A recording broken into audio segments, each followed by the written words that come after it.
So once again, welcome back. Today we're starting the course Managing the Channel and the Sales Force. We've obviously got a lot to get through, so let's get straight in. Some of you will probably already know who I am. I may have done a course with me before, but in case you haven't, I'll just skip through very quickly about who I am. Obviously this course is originally designed for the potential course here, so it may be a bit long, so I may have to sort of hurry up to get through some of the information.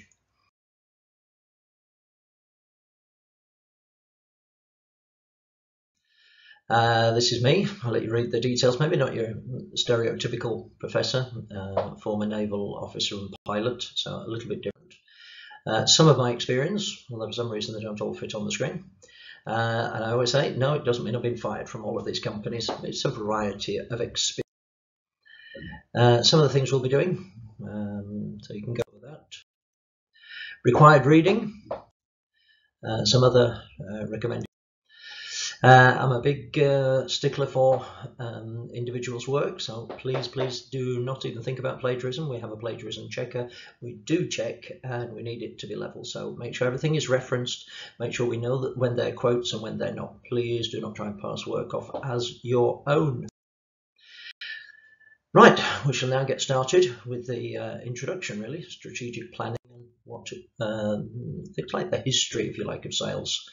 If you consider, we don't want to get too bogged down in how things used to be 20, 30 years ago, but it's good to know where we are now and how things have changed, because obviously this affects a lot, especially in terms of when we're looking at the consumer, which obviously is vitally important. Everything should pretty much center around the consumer, so we have to look at how we've treated the consumer and the consumer's requirements and how they've changed over a period of time. So the market before wasn't really segmented as much as it is now. Now we're aware that there's different segmentation. We can go into that. And obviously it was sort of more homogenous, in other words, more global, the same. Now it's become much more diversified and specialized. In the past, people generally had lower purchasing power. This now has changed. Differentiated products, again, changing again. A wide consumer base, so we would target such as a particular population just based on one demographic. Now we're not, now we're getting more specific. Costs were far more important in the past. The general concept was that you would get things as cheap as possible. Now it tends to be more about user satisfaction because they have higher purchasing power. What's more important to the consumer, obviously, is things like greater satisfaction in the products they're buying. Hence, as it can be proved by iPhone is a good example. After all, if you want, how many people do you know that use the cheapest Xiaomi smartphone? Not many. How many use the iPhone X at 1,200 euros just for a cell phone? Quite a few. In the past, restrictions in choice, especially where we could generally buy things, we tend to keep sort of fairly local, regional, national. Now, of course, that's changed. We have much more choice and we can buy things internationally.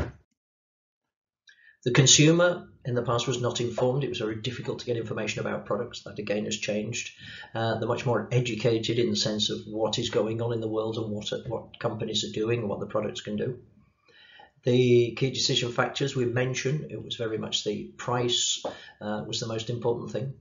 It was difficult to choose, lower purchasing power, fewer competitors. All those things have changed, obviously because of the explosion of the internet. Now that maybe in the past, if you were buying a bottle of wine, you were restricted to your local supermarket. Now you can buy from pretty much anywhere on the planet.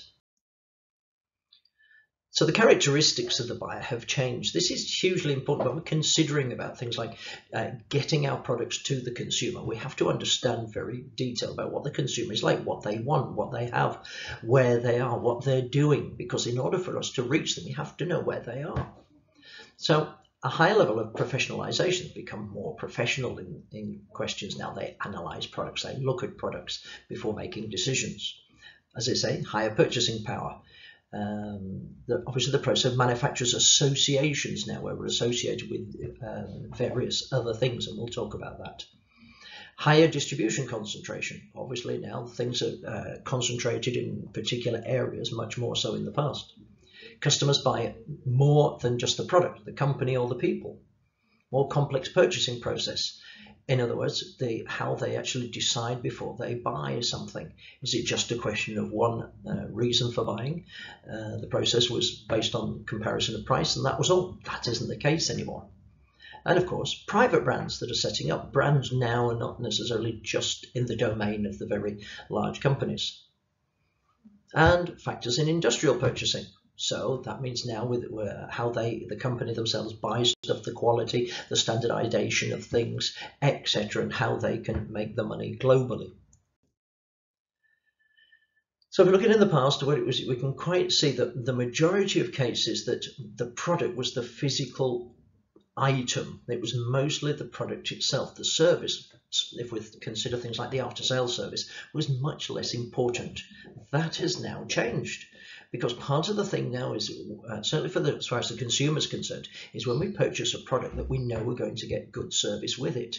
And obviously this is especially true in things where we have more technological items, cell phones, televisions, where we have computers. All of those things, we have the product, but without all the other services that go with it and the quality of those services, we wouldn't have the kind of products that we would want.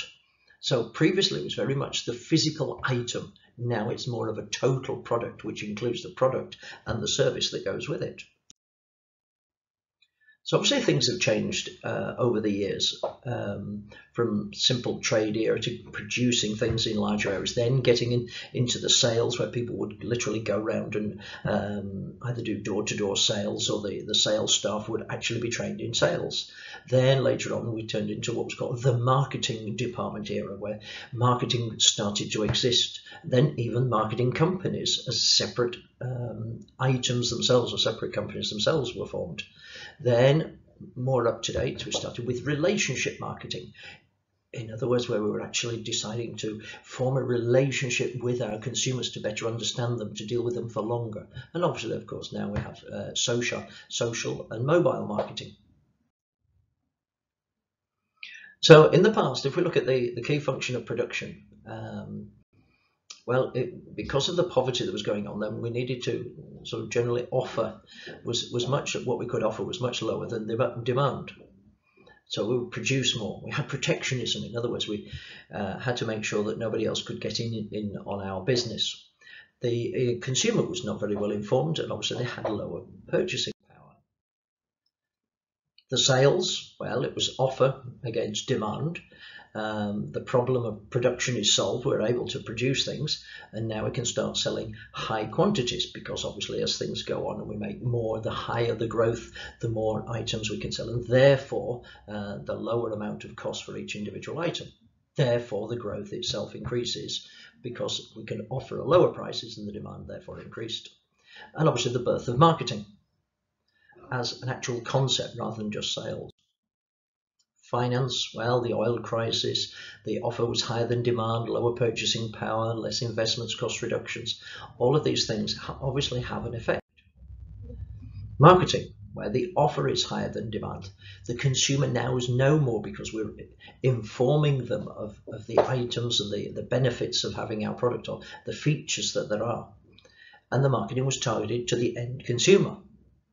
More competitors came in. Sales then were more interested in the margins, what profit levels they could make on each item. So we need to look at what is a company strategy. Well, it's the product market in which the company has to compete.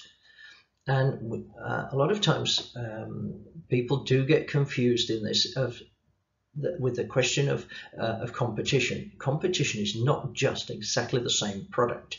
It's anything that can be replaced or used in deference to one particular product.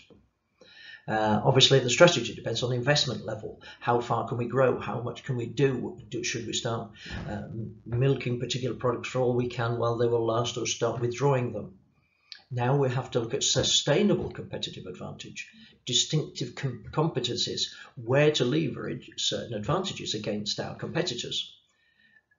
Targets that drive the marketing strategy decisions, in other words, over the longer term. The areas functional policies required to compete in the selected product market. Resource assignment in all the business units. If we have different businesses, if we're a large company, a good example would be Volkswagen Group, where they have Volkswagen, Seat, Porsche, Bentley. Obviously, depending on how we would give certain resources for them to do advertising, production, new products, etc. Synergetic effects develop through businesses. In other words, multiple businesses working together can produce more because they have certain synergies. So 1 + 1 = 3 in this case. The management characteristics and trends. So we're looking now at market external orientation. In other words, the things that are outside the company. A proactive strategy, not waiting for the customers to come to us, where we actually go out and start looking for customers. Directional analysis and decision making, business impulse, international realities, what's going on in the world. The more long term, looking for things over the long term horizon. Empiric research, things that we're actually doing ourselves. Methodological developments, interdisciplinary developments. In other words, if you would consider it just as an example of that as an interdisciplinary one, if you're running an airline, but maybe you need to do developments on your software system that helps you with the booking for the airline. So one crosses over different disciplines of maybe what your business is also involved in. So why do we have market strategy management? Well, it obliges the company to consider strategic elections, questioning current strategies. After all, the situation that we're in at the moment may not necessarily work tomorrow. So even though it obliges to look at a more long-term vision, it obviously is designed that it's not concentrating on what we're doing now, but where things are going, because as we know, things are constantly changing. The general marketing horizon is always changing. How we market, what we market, who we market to. So therefore, it obliges to decide on resource allocation. A good example of this would be in terms of how much money we have and where we're going to spend that money. We're going to spend more on television advertising. We're going to use it on SEO, SEM. Are we going to get involved more with paying for influencers, which are now becoming far more expensive? So we have to decide where the market is going and how we are going to adapt to it. So strategic market management, their jobs that they're required to do is to do both an external analysis. In other words, what's going on in the world that is affecting us. We cannot deal with people outside of our company without knowing them, knowing what they want, where they are, what the market is doing. And also a self-analysis, an auto-analysis, nothing to do with cars. But basically analyze ourselves where we are able to take advantage of those opportunities that are out there. And also any threats that are coming, how to deal with those. And because of that, once we've done this analysis, then marketing management has to identify and select particular strategies to take advantage of what we have and take advantage of the opportunities that are outside of the company. So the external analysis is looking at consumer segments, their motivation, their unmet needs, looking at the competitors. Identify who they are. What are they doing? What is their particular benefits? What are their strengths and weaknesses? The industry itself that we're in, how attractive is that industry? What are the key success factors? What is the size or the barriers to entry into that industry to prevent others just coming in and maybe taking our market share? The product life cycle, let's have a look at that. Can we make it shorter? Can we get new products out to consumers faster? Once they're out to the consumer, can we keep them going for as long as possible? Now, obviously, you're aware, certainly in the case of cell phones, these are now getting shorter and shorter, which is maybe is good for the consumer. But after all, are you buying a new cell phone every year because I have a Galaxy 8. When the 9 came out, well, I didn't buy one to replace it. Now I'm getting somewhat pressurized by them to say, you must get the Galaxy 10.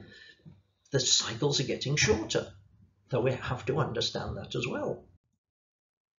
So with the external analysis, the consumer, the segments, motivations, unmet needs, competitors, strengths and weaknesses, and the things that we've already mentioned. So moving on.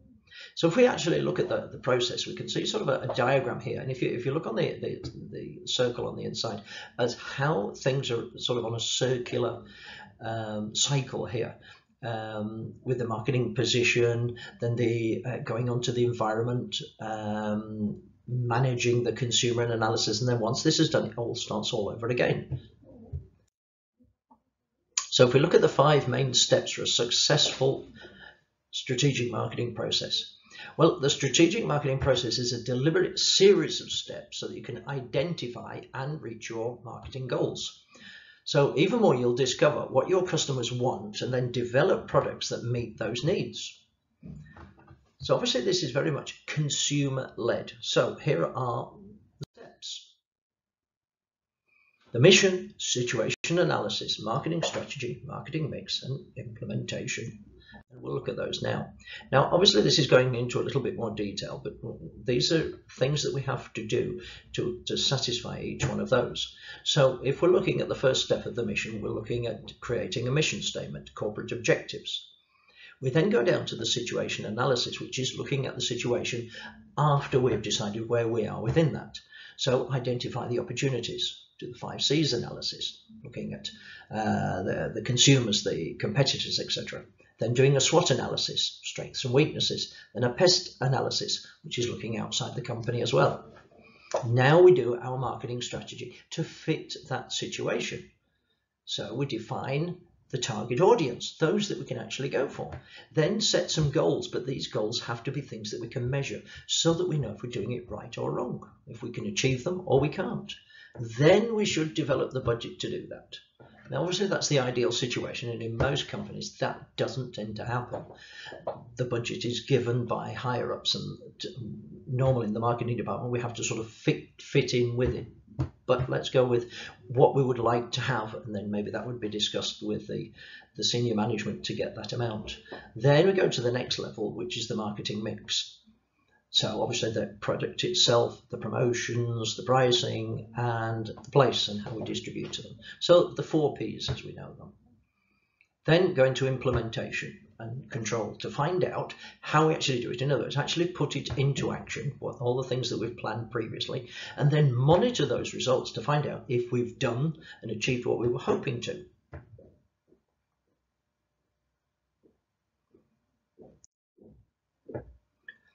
We've got some examples of each one of those with Apple. I suppose it's an easy company to work on, but a bit of an easy cop-out. But the mission, Apple is dedicated to making innovative, high-quality products. And that's it, really. It's quite vague, but there's a reason for that. The situation analysis, well, their competitive advantage is driven by its commitment to understanding the customer needs, focusing on products that are core to its mission. In other words, making products that the customer would want, and then fostering a collaborative work culture where they work together with the consumer. Their strategy is usually the first to the market. In other words, get there before the competitor. And then they rely an awful lot on brand loyalty from existing companies, and that works as a strategy when launching new products and services. People already know the brand, they like the brand, and they're trusting of it. And then the marketing mix, while they offer a range of products, it values premium pricing and relies on strict guidelines for distribution. In implementation and control, each Apple product complements the others and work within the same ecosystem. So generally speaking, customers stay with the brand and therefore they create loyal customers. So if we look at the part of this is obviously very much on sales, and then we're going to have to very clearly or detail go into sales management. So we'll go on to that next. The sales management originally referred exclusively to the direction of a sales force personnel, and lately the term transformed into a more broader aspect, in addition to the management of personnel selling. In general, the view sales management refers to the management of the overall marketing activities such as advertising, sales promotion, marketing research, physical distribution, pricing, and product merchandising. So it's obviously expanded a lot over the time. According to the American Marketing Association, it's the planning, direction, control of personnel, selling, including recruitment, selecting, equipping, assigning, routing, supervising, paying, and motivating, as these tasks apply to the personal sales force.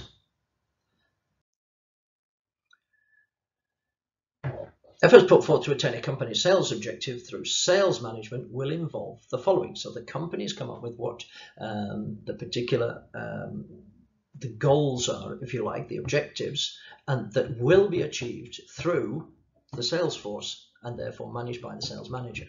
So the first thing, the formulation of a sales strategy. So through development of account management policies, sales force compensation policies, sales revenue forecasts, and a sales plan.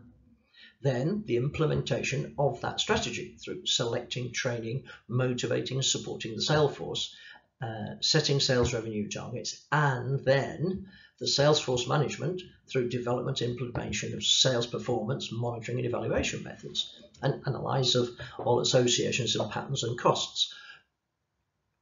So we have to be, remember, we have the strategy, and this is effectively implementing all the aspects of the strategy.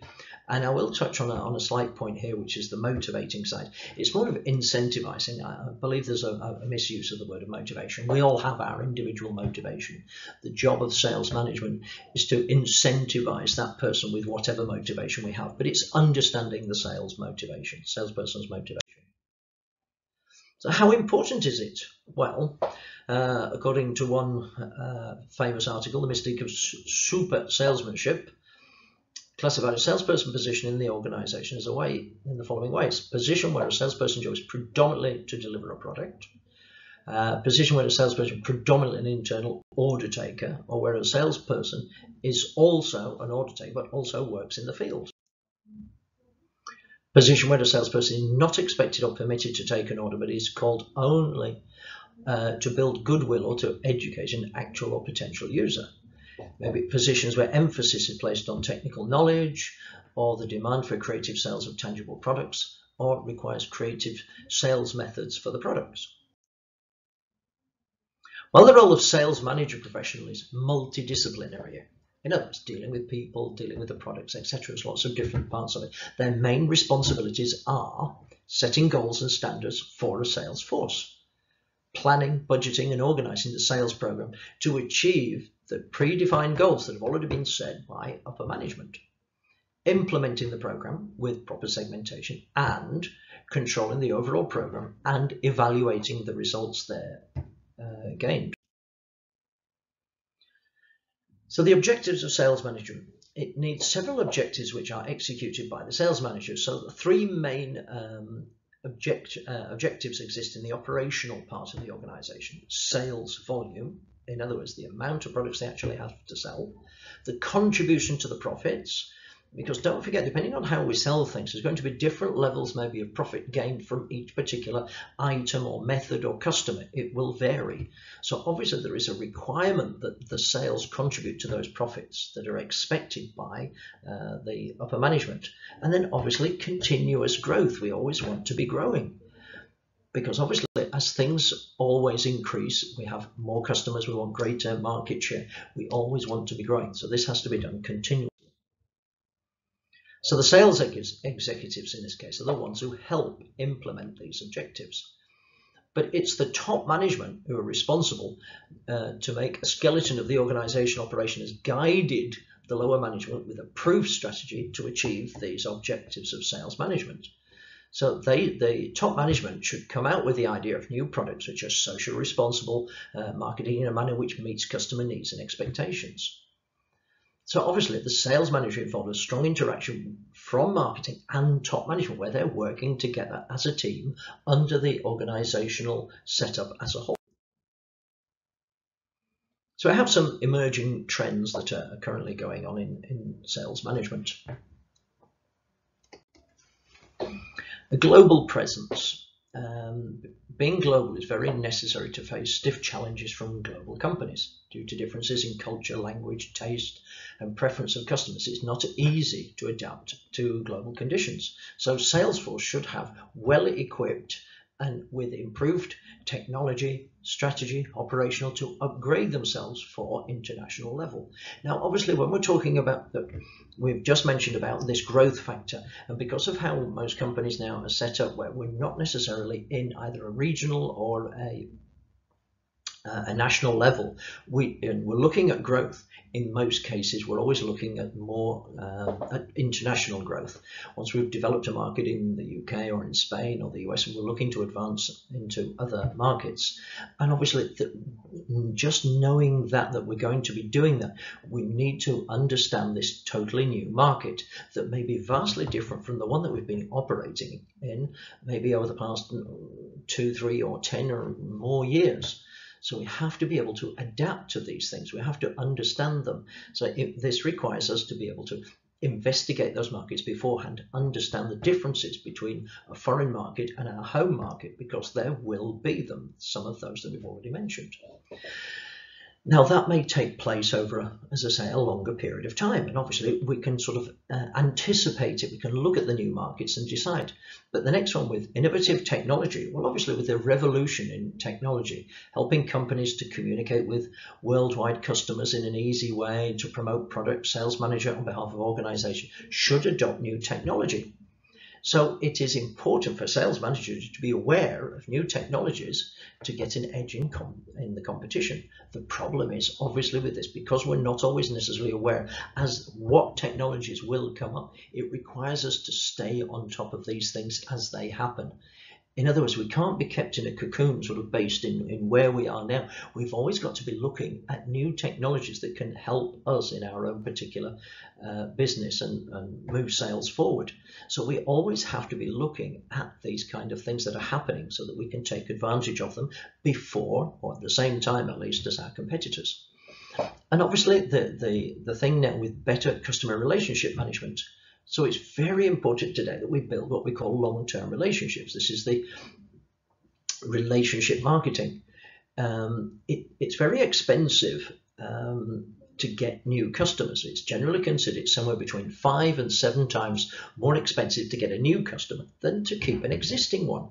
So if we can build a long-term relationship with our existing customers, it saves us money on trying to replacing any those that we may have lost. Rather than lose a customer, let's keep those customers here and get them coming back and buying for more. And then, of course, once we have good, loyal customers, well, try and develop those into more our own effect, unpaid salespeople, by using them for referrals. If they're happy and satisfied with our products, they will refer their family and friends, etc., to buy the same products. So it's not just building an actual image, but it's going much further than that. It also improves the conditions in which we're operating in to make us get a larger and larger market without such large amounts of investment. Other trends, diversity amongst the sales force.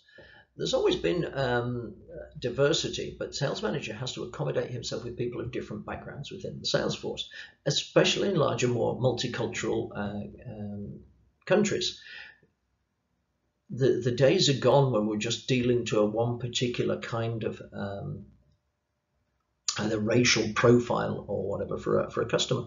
That doesn't happen anymore. So therefore, we have to be dealing with people from all kinds of different diversified backgrounds, and our sales team should reflect that as well, so that everybody is aware of what different approaches are needed. The other one, team-based selling approach. So in recent years, it's a common approach for the organization to sell products as a team to build long-term relationships with potential customers. It's always very useful when technically complex products are in the process of selling. Generally, a sales team consists of top management, an inbound and outbound salesperson, and maybe some technical specialists, which, because as we've mentioned earlier, we said it was not just a question of the product, it's the service as well. Once the product has been sold, maybe by a salesperson, then it goes to the technical team. They're the ones that maintain the contact with the buyer. So it's very important that we're always up to date and connected with them, and this requires more people. And then multi-channel operations. Well, obviously now we have to look at every single way that we can reach the consumer. Again, long gone are the days when one particular media was enough. It was enough to reach the consumer through a newspaper or through a television channel. But obviously now people are depending much less on those particular channels, and we have to find them through other channels. So we can't rely that a particular target market is only in one particular channel. We have to make sure that we're covered in various channels. ethical and social issues. So it's necessary to abide by social and ethical issues, such as legal constraints, provide social values to customers' expectations, and taking part in events related to corporate social responsibility. Sales manager has to understand the complex nature of the society and take necessary steps to deal impartially with different social groups. And then more professionalism within the sales force. So they should have a professional attitude to process the sales operations. As customers are well informed these days and aware more about market conditions, well, so it's more important that we have the knowledge, the skills, and the right attitude to be able to give a better service, that more reliability, professionalism, integrity, etc., which is necessary for us to compete in this very competitive world with all our competitors.